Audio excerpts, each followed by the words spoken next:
بسم الله الرحمن الرحیم. السلام علیکم. زیم یاسر عرفات او نن په ام اس ورډ کې لیکچر نمبر 5 پاغه کې پیراګراف چې کوم ګروپ ته هغه به سټډي کوو. د لیکچر سٹارټېدو نه مخکې که تاسو زما یوټیوب چینل عرفات ایکسپرټ نه سبسکرایب کړئ نو سبسکرایب کړئ چې زما لیټیسټ ویډیو تاسو ته ریسیو کیږي. نو خپل لیکچر سٹارټو. موږ په پیراګراف ګروپ کې زموږ سره د ډیفرنٹ لیست یو ان آرډر لیست یو آرډر لیست او یو زموږ سره ملټي لیول لیست. دلته کې ان آرډر لیست چې دی په دې کې موږ ډیفرنٹ بولټس یوز کوو. مختلف بولټس دي، هغه بولټس موږ د هغه مختلف آیټمز مخې ته لګاو. لکه اوس فار ایگزامپل په دې کې ما دا یو بولټ سلیکټ کو نو دلته کې ما ولیکو یو آیټم زه ولیکم. فار ایگزامپل ما ولیکو ایپل، ما انټر پریس کو نو تاسو ګورئ په نیکسټ آیټم مخې ته اتوماتیکلی به دغه بولټ چې دی هغه سیټ شي. ما اوس ولیکو مینګو، بیا مې انټر پریس کو او دې کې مې ولیکو بنانا او بیا انټر. نو چې تاسو څومره پیرې انټر پریس کوئ نو تاسو ته به دلته کې نوې نوې بولټ راځي.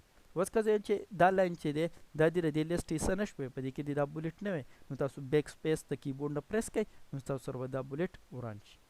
که تاسو دې بولټس لا سټایل چینج کوئ نو هم چینج کولی شئ. دا زه ټول سلیکټ کړم، دا ما سلیکټ کړل او دلته کې راغلم نو تاسو وګورئ د دې سټایل مونږ چینج کولی شو. دا تاسو یې نه دا ډیفرنٹ سټایلز دي، دغه تاسو پې راوستی شئ. لکه فار ایگزامپل ما دا سټایل سلیکټ کړو نو تاسو وګورئ د دې بولټ سټایل چینج شو.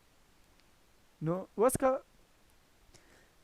سیمبلز داسې وي چې زموږ سره په دې کې نه وي یا موږ څه پکچر یا آیکن په دې سیټ کول غواړو نو هغه هم موږ کولی شو.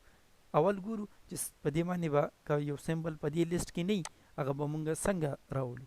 نو تاسو چې کله دا کلیک کوئ نو دلته کې لیکلی دی ډیفاین نیو بولټ. په دې باندې به دا به پریس کوئ. دا چې تاسو کله کلیک کوئ نو دلته کې لیکلی دی سیمبلز.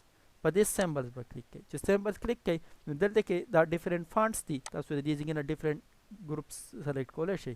نو تاسو چې ډیفرنٹ کیټګري سلیکټ کوئ نو د هغې ډیفرنٹ هغه کوم سیمبلز چې دي هغه به دلته کې شو کېږي.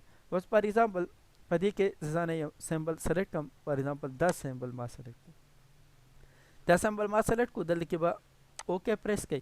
چې اوکې پریس کوئ نو دلته کې به دا راځي او تاسو بیا اوکې پریس کوئ نو سیمبل چینج شو او دا سیمبل به زمونږ په دې بولټس دا کوم لایبرري چې د بولټ لایبرري په هغې کې هم شامل شوی. نو تاسو سیمبل هم سیټ کولی شئ په دغې طریقه کار سره. د دې نه علاوه که تاسو وایئ چې یو پکچر سیټ کوو، پکچر هم سیټ کولی شئ. تاسو راشئ یا واپس دا ډیفاین نیو بولټ کلیک کوئ او دلته کې لیکلی دی پکچر. په دې پکچر کلیک کوئ نو دلته کې زموږ سره خو انټرنیټ نه دی کنیکټډ، موږ به ولیکو ورک آفلاین.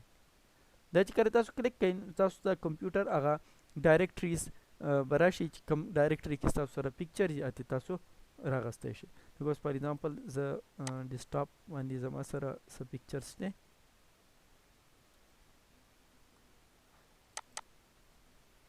فار ایگزامپل دا یو پکچر دی د یو آیکن اونده کې دی. زه دا آیکن سیټ کوم، دا ما سلیکټ کو یا ډبل کلیک کوئ یا یو پیرې پې کلیک کوئ لیفټ کلیک او دلته کې بیا څه کلیک کوئ انسرټ.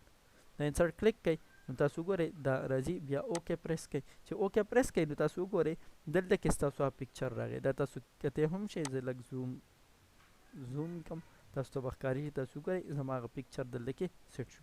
نو تاسو په دې طریقې سره ډیفرنٹ سیمبلز او پکچر هم سره سیټ کولی شئ.